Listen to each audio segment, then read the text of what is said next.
ഏവർക്കും കരിയർ പൾസിലേക്ക് സ്വാഗതം. നീറ്റിൻ്റെ നോട്ടിഫിക്കേഷൻ വന്നിട്ടുണ്ട്.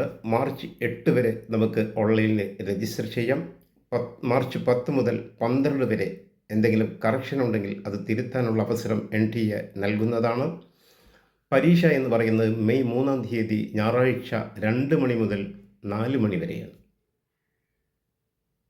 ഫിസിക്സ്, കെമിസ്ട്രി, ബയോളജി എന്നിവയാണ് പരീക്ഷയ്ക്ക് ഉണ്ടാവുക. ഫിസിക്സിന് 45 ക്വസ്റ്റ്യൻസ്, കെമിസ്ട്രിക്ക് 45 ക്വസ്റ്റ്യൻസ്, ബയോളജിക്ക് 90 ക്വസ്റ്റ്യൻസ്. മൊത്തം 180 ചോദ്യങ്ങൾ 180 മിനിറ്റ് കൊണ്ട് തീർക്കേണ്ടതുണ്ട്. മൊത്തം മാർക്കെന്ന് പറയുന്നത് 720 ഒരു ചോദ്യത്തിന് 4 മാർക്കാണ് നൽകുന്നത്. നീറ്റ് പരീക്ഷയ്ക്ക് അപേക്ഷിക്കാനുള്ള പരീക്ഷ ഫീസ് എന്ന് പറയുന്നത് ജനറൽ വിഭാഗത്തിന് 1700 EWS NCL OBCക്കാർക്ക് 1600 SC STക്കാർക്ക് 1000 രൂപയാണ്. അബ്രോഡിലാണ് പരീക്ഷ സെൻറ്റർ തിരഞ്ഞെടുക്കുന്നതിൽ 9500 രൂപ നൽകണം.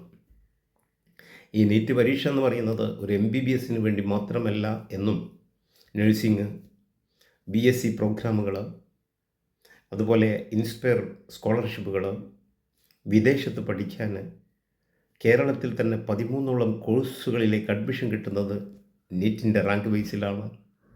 ഇത്തരം കാര്യങ്ങൾ മനസ്സിലാക്കിക്കൊണ്ട് വളരെ പ്രിപ്പറേഷൻ തുടങ്ങിക്കൊണ്ട് നല്ല റാങ്ക് നേടിക്കൊണ്ട് വളരെ അഫോർഡബിളായ ഫീസ് നൽകിക്കൊണ്ട് ഗവൺമെൻറ് സ്ഥാപനങ്ങളിലും ഇന്ത്യയിലെ റെപ്യൂട്ടഡ് സ്ഥാപനങ്ങളിലുമൊക്കെ പഠിക്കാൻ കഴിയുന്ന മിടുക്കരായ വിദ്യാർത്ഥികളെ നിങ്ങളുടെ മുന്നിൽ വമ്പൻ അവസരങ്ങളുടെ ഒരു വാതിലാണ് നീറ്റ് പരീക്ഷ തുറന്നിടുന്നത്.